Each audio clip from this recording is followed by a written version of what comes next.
ఏపీలోని పుణ్యక్షేత్రాల్లో ముఖ్యమైన ద్రాక్షారామం పంచారామ క్షేత్రం భీమేశ్వర స్వామి మూలావిరాట్ దర్శనానికి ఆగస్టు 7 నుంచి భక్తులకు అనుమతి ఇచ్చినట్లు ఆలయ అర్చకులు తెలిపారు.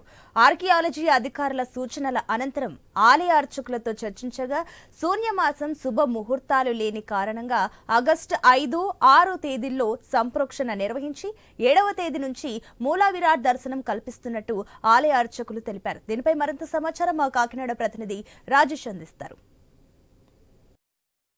గోదావరి జిల్లాలో ప్రత్యేకంగా ఆలయ ప్రత్యేకతల కోసం ఇతర రాష్ట్రాల నుంచి ఇతర దేశాల నుంచి కూడా వచ్చే పరిస్థితి కనబడుతుంది. అయితే ప్రధానంగా చూసుకుంటే ఒక పిఠాపురం నియోజకవర్గం, తలుపులమావ, అన్నవరం సత్యనారాయణ స్వామి, అలాగే సామర్లకోట అంటే ఈ ఉభయ గోదావరి జిల్లాలో ఉన్న ప్రత్యేకత ఆలయాల కోసం ఇతర రాష్ట్రాల నుంచి కూడా దర్శనం చేసుకునే పరిస్థితి కనబడుతుంది. ప్రధానంగా చూసుకుంటే ఏవైతే కోనసీమ అంబేద్కర్ జిల్లా రామచంద్రపురం నియోజకవర్గం ద్రాక్షారామంలో ఉన్న శివాలయంలో అయితే దీనికి సంబంధించి మూలవిరాట్ ఏవైతే గర్భ ఆలయాలు ఏవైతే దాన్ని మూసివేసిన పరిస్థితి కనబడింది. దీనికి మూసివేయడానికి గల ప్రధాన కారణం ఏంటో ప్రస్తుతం మన వద్ద ఆలయ అర్చకులు వారిని అడిగి మరింత సమాచారం అడిగే ప్రయత్నం చేద్దాం. సార్ చెప్పండి, అయితే ఈరోజు చూసుకున్నాం ద్రాక్షారామ ప్రధాన ఆలయంలో గర్భగుడిలో ఉన్న మూల విరాటాలు మూసివేసిన పరిస్థితి కనబడింది. దీనికి ప్రధాన కారణం ఏంటి?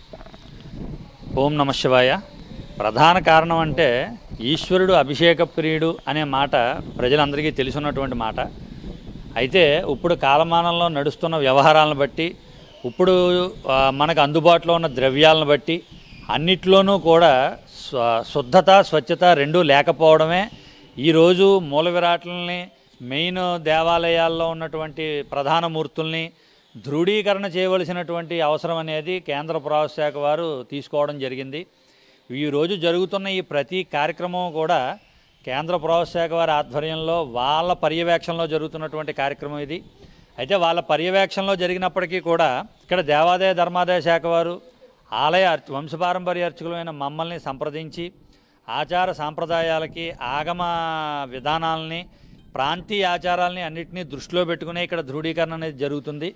అలాగే ధృవీకరణ జరిగిన తరువాత ఈ జరిగేటటువంటి మార్పులు, ఇక్కడ జరిగేటటువంటి విధి విధానాల్లో కూడా భక్తులందరినీ కూడా దృష్టిలో ఉంచుకొని, జరుగుతున్న కాలమానాన్ని దృష్టిలో ఉంచుకొని, ఆగమ శాస్త్రాలని సాంప్రదాయాలని దృష్టిలో ఉంచుకునే ఇక్కడ కొన్ని మార్పులు తీసుకోవడం కూడా జరిగింది.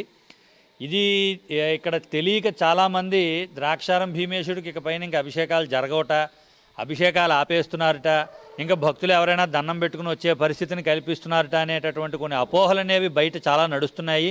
దయించి భక్తులందరికీ ఒకటే విజ్ఞప్తి, వంశపారంపర్య అర్చకులమైనటువంటి మా అందరి నుంచి ఒకటే విజ్ఞప్తి, ఇటువంటి అపోహలు ఏవి కూడా ఇక్కడ ఏవీ జరగట్లేదు. తీసుకోవడం జరిగింది, జరుగుతున్న కాలమానాన్ని, ప్రస్తుత పరిస్థితుల్ని బట్టి కొన్ని మార్పులు అనేవి ఆగమ శాస్త్రాలకి లోబడే మేము తీసుకోవడం జరిగింది తప్ప సాంప్రదాయాల్ని, ఇక్కడ ఆచారాలని విరుద్ధంగా ఏ కార్యక్రమం మేము చేయట్లేదు. పీఠానికి సంబంధించినటువంటి శృంగేరి పీఠాధిపతులు, ఉభయ గురుదేవులు ఇద్దరూ కూడా కూర్చుని అర్చకులమైనటువంటి మమ్మల్ని సంప్రదించి మాకు ఇక్కడ విధి విధానాల్లో కొన్ని మార్పులు చేర్పులను సమకూర్చి వాటిని కూడా వారు లిఖితపూర్వకంగా మాకు ఇవ్వడం జరిగింది. వారి ఆదేశాలను అనుసరిస్తూ ప్రాంతీయ ఆచారాలను దృష్టిలో ఉంచుకొని, ఆగమ సాంప్రదాయాలను దృష్టిలో ఉంచుకొని కొన్ని మార్పులు చేయడం జరిగింది. అందులో ప్రధానమైనటువంటి మార్పు స్వామివారి అభిషేకం. ఈ అభిషేకం మీద బయట నడుస్తున్నటువంటి మాట, స్వామికి అభిషేకం చెయ్యరు, ఎవరిని లోపలికి వెళ్ళనివ్వరు. ఎందుకు వెళ్ళనివ్వరంటే ఆగమ శాస్త్రానుసారంగా అర్చకుడు తప్ప గర్భాలయ ప్రవేశం అందరికీ నిషిద్ధము, లోపలికి ఎవరూ వెళ్ళడానికి లేదు. కాబట్టి రేపటి తరాలకి, భవిష్యత్తు తరాలకి మన పెద్దలు మన వ్యవస్థను కాపాడుకుంటూ ఎలా వచ్చారో అలాగే మనం ఈ వ్యవస్థను కాపాడటానికి అర్చకుడుగా మాపై బాధ్యత ఎంత ఉంటుందో అలాగే గ్రామస్తులుగాను భక్తులుగాను మీ మీద కూడా అంతే బాధ్యత ఉంటుంది. కాబట్టి జరిగినటువంటి ఈ మార్పులన్నింటినీ కూడా సాధారణంగా ఈ భక్త మహాశైలందరూ స్వాగతించాలని దేవాలయం వంశపారంపర్య అర్చకులుగా మేమందరం కూడా భక్తులను కోరుకోవడం జరుగుతుంది. సార్, మనం చూసాము ఇప్పుడు మూల విరాట్ అన్నారు, గర్భగుడిలో ఇప్పుడు దర్శనం అయితే అనంతరం ఆఫీసర్ అంటే దర్శనం ఇప్పుడు వచ్చిన భక్తులకి ఎప్పుడు అవకాశం కల్పించే అవకాశం? కార్యక్రమాలన్నీ పూర్తయిన తర్వాత స్వామివారి సర్వదర్శనం భక్తులందరికీ కల్పించడానికి ఆలయ బ్రహ్మలు, వంశపారంపర్య అర్చకులు అందరం కూర్చుని ఒక ముహూర్తాన్ని నిర్ధారించుకోవడం జరిగింది. శ్రావణ శుద్ధ పాడ్యమి రోజున సంకల్పాది కార్యక్రమాలు నిర్వహించి మండపారాధనలో, వాస్తు హోమాది కార్యక్రమాలు, అష్టోత్తర శతకలశ స్నపనోత్సవం అనేటటువంటి కార్యక్రమంతో, శతరుద్ర పారాయణ, చండీ హోమంతో కలిపినటువంటి మహాసంప్రోక్షణ కార్యక్రమం ఆగస్టు 5వ తారీఖున ప్రారంభమయ్యి 5-6 తారీఖులు ఈ కార్యక్రమాలన్నీ కూడా త్రయాహ్నిక దీక్షగా అంటే 3 రోజుల దీక్షగా జరుగుతుంది. 7వ తారీఖు ఉదయం 9:34 ఈ జీవకళ్ళన్నీ కూడా తిరిగి స్వామివారి లింగ రూపంలోనికి ప్రతిపాదించడం జరుగుతుంది. ఈ జరిగిన తరువాత సర్వదర్శనం అనేది 7వ తారీఖు ఉదయం 11 గంటలకు గురుహోరలో సమస్త భక్తులకి కూడా స్వామివారి దర్శనం ఇవ్వడం అనేది శుభసూచకంగా మా ఆలయ బ్రహ్మలు ఒక ముహూర్తాన్ని నిర్ధారించడం జరిగింది.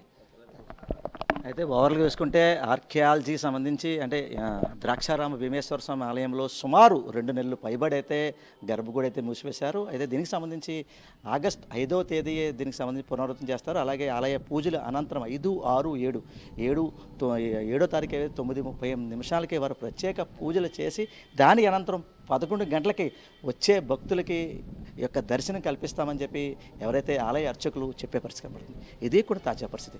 కెమెరా పర్సన్ సురేష్తో రాజేష్, ఐ న్యూస్, ద్రాక్షారామ భీమేశ్వరం ఆలయం నుంచి.